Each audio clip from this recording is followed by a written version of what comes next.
Handog daw nila ito sa mga abangers na Barda shippers na siguradong maglalayag dahil sa bagong plot twist na ito. Plot twist ba to? Hindi. Or surprise? Oo, surprise. Surprise. Ay, may surprise!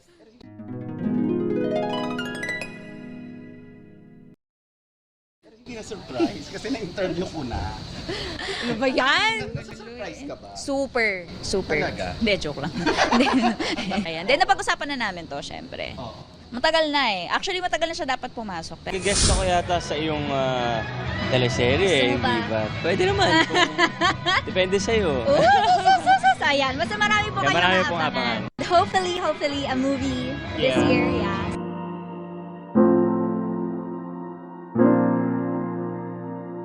So, yun. Finally, okay din na ngayon siya pumasok dahil like bumibigat na rin yung mga eksena namin. So, perfect timing din talaga.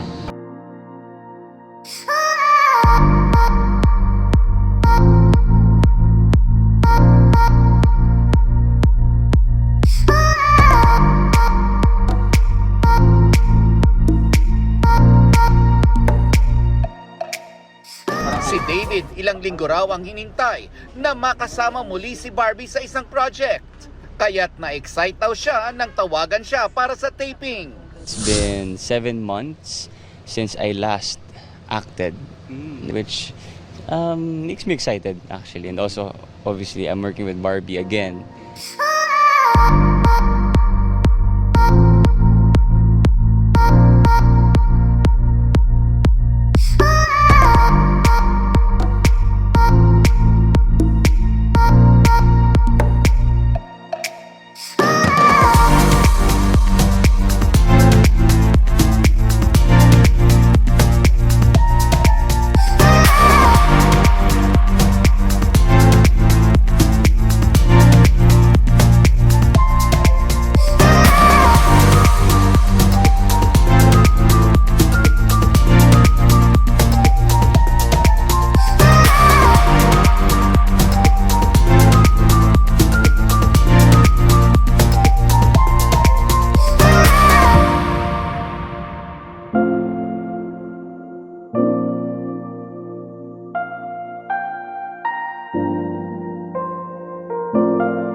Nasaan aking salamin?